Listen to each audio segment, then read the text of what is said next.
দাউদ Kim যে মসজিদটি নির্মাণ করেছে, অনেকে বলে যে ফেসবুকের উপার্জিত টাকা দিয়ে মনে হয় মসজিদ নির্মাণ করেছে। মিথ্যে কথা। উনি ওখানে উল্লেখ করেছে টাকাগুলো কোথায় পেয়েছে। এবং টুইটারে সে লিখেছে কি, আলহামদুলিল্লাহ অবশেষে আমি এটি করতে পেরেছি আপনাদের সহায়তায়। আমি আল্লাহর ঘর বানিয়েছি। সৌদি আরবে সে কিন্তু হজ্জেও গিয়েছে, ওমরাও করেছে। তো কাবা যখন সে দেখেছিল, সে তার অনুভূতি প্রকাশ করেছিল যে স্পিরিচুয়ালি এই অনুভূতিটা এটা ভাষায় প্রকাশ করার মতো না। দক্ষিণ কোরিয়ার জনপ্রিয় ইউটিউবার দাউদ কিম সে মসজিদ নির্মাণ করেছে এবং এই মসজিদ নির্মাণ করতে গিয়ে অনেক টাকা সে খরচ করেছে। দাউদ কিম যে মসজিদ নির্মাণ করলো, সে অন্য ধর্মের অনুসারী ছিল, নতুন করে ইসলাম কবুল করেছে এবং টাকা বা ডোনেশন কালেক্ট করে সে মসজিদ নির্মাণ করলো। সে সওয়াব পাবে কিনা?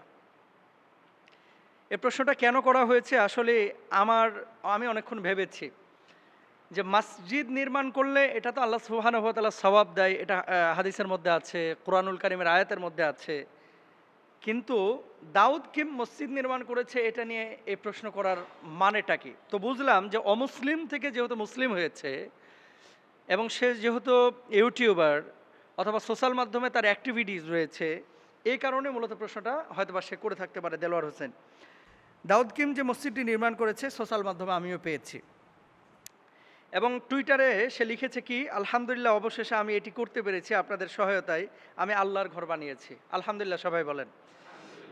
দেখেন রাসূল আকরাম সাল্লাল্লাহু আলাইহি ওয়াসাল্লাম কি বলছেন, মান বানা লিল্লাহি মাসজিদান বানাল্লাহু লাহু বাইতান ফিল জান্নাহ। যে ব্যক্তি আল্লাহর জন্য একটি ঘর, মসজিদ ঘর নির্মাণ করবে, আল্লাহ রাব্বুল আলামিন তার জন্য জান্নাতে একটা বালাখানা নির্মাণ করে দিবে। এটা কিন্তু যেনতেন বিষয় না। জান্নাতে বালাখানা আল্লাহ সুবহানাহু ওয়া তাআলা নির্মাণ করে দিবে। দেখেন অসংখ্য মুসলমান আমরা যারা আছি এই দুনিয়ার জিন্দেগিতে, বাপ ছিল মুসলমান, দাদা ছিল মুসলমান, আজকে আমি অটো মুসলমান হয়ে গেছি। মসজিদে ৫ বছরে ১০,০০০ টাকা দান করে নাই, এই মুসলমানের সংখ্যা কিন্তু বাংলাদেশে একেবারে কম না। কিন্তু স্ত্রীর জামা কাপড়ে আপনার ১০,০০০ কেন ৩০,০০০ টাকা খরচ করে দিয়েছে ২ বছরে। এরকম অসংখ্য মানুষ আছে যে নিজের স্ত্রীর বিলাসিতার জন্য, ছেলেমেয়ের বিলাসিতার জন্য হাজার টাকা, লক্ষ টাকা খরচ করে, কিন্তু আল্লাহর ঘরের জন্য খরচ করতে পারে না। দাউদ কিম যে মসজিদটি নির্মাণ করেছে, অনেকে বলে যে ফেসবুকের উপার্জিত টাকা দিয়ে মনে হয় মসজিদ নির্মাণ করেছে। মিথ্যে কথা। উনি ওখানে উল্লেখ করেছে টাকাগুলো কোথায় পেয়েছে, কত টাকা খরচ করেছে জানেন? দাউদ কিম যে মসজিদটা নির্মাণ করেছে কত টাকা খরচ করেছে? $1,36,500 ইউএস ডলার। $1,36,500 ইউএস ডলার, তার মানে বাংলাদেশি টাকায় ১ কোটি টাকার উপরে। আলহামদুলিল্লাহ বলেন। তো এরকম যারা সোশ্যাল মাধ্যমে যাদের বড় বড় পেজ রয়েছে এবং টুইটারে বড় বড় অ্যাকাউন্ট রয়েছে, ওরা কিন্তু চাইলে এরকম কোটি টাকায় যে কোনো মুহূর্তে তারা কিন্তু ডোনেশন আনতে পারে। আপনি বাংলাদেশে এই যে বন্যা দুর্গত এলাকায় যখন কাজ করেছে, আসন্না ফাউন্ডেশন কাজ করেছে, ওই যে একজন গায়ক কি যেন একটা ছেলে তাশরিফ খান, সে কাজ করেছে, কোটি কোটি টাকা কিন্তু উঠিয়েছে। তার মানে কি সোশ্যাল মাধ্যমের একটা পাওয়ার কিন্তু এখন আছে।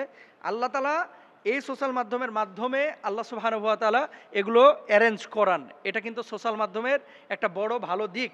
এটাকে চাইলে কেউ ভালোভাবেই ব্যবহার করতে পারে, কেউ খারাপভাবে ব্যবহার করতে পারে। আম পেকেছে দেখেন, একটা ছুরি আপনি বাজার থেকে কিনলেন, ওই আমটাকে আপনি ছুরি দিয়ে কাটতে পারেন, আবার ওই ছুরি দিয়ে আপনি মানুষকেও কাটতে পারেন।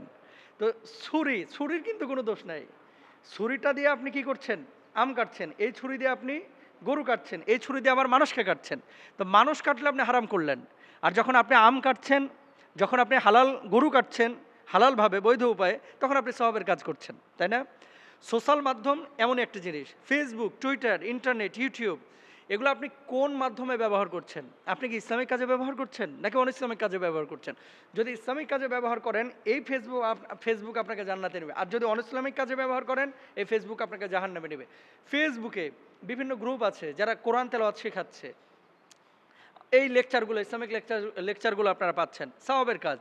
এখন দাউদ কিম যে মসজিদটা নির্মাণ করেছে, অবশ্যই এই কাজটা সে ভালো কাজ করেছে এবং অমুসলিম হয়ে যে কাজটি করেছে, এটা মুসলমানদের জন্য একটা বড় শিক্ষা এর মধ্যে সে রেখেছে।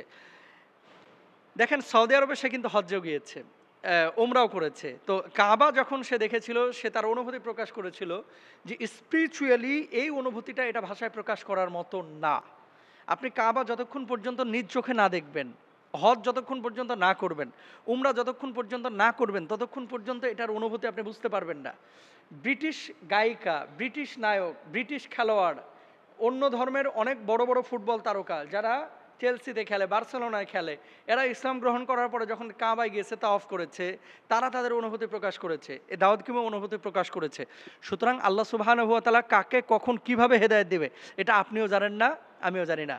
মাইয়ুদুলিল্লাহু ফালা হাদিয়া লাহু ওয়া মাইয়াহদিল্লাহু ফালা মুদিল্লা লাহু। যদি আল্লাহ কাউকে হেদায়েত দান করে, কেউ তাকে বিভ্রান্ত করতে পারবে না। আর কাউকে যদি আল্লাহ বিভ্রান্ত করতে চায়, সারা দুনিয়ার মানুষ একদিকে হয়ে তারা হেদায়েতের পথে আনতে পারবে না। সুতরাং দাউদ কিম যে মসজিদ নির্মাণ করেছে, এটা ফেসবুক ইউটিউবের টাকা না, মূলত এই টাকাটা সে তার টুইটার অ্যাকাউন্ট থেকে মানে বিজ্ঞপ্তি দিয়ে দিয়ে ডোনেশন নিয়ে এসেছে। যেভাবে রাস্তায় কালেকশন করা হয়, মসজিদে কালেকশন করা হয়, এইভাবে কালেকশন করে সে মসজিদটি নির্মাণ করেছে। আল্লাহ তাআলা আমাদেরকে মসজিদ বানানোর, মসজিদের খাদেম হওয়ার তৌফিক দান করুন।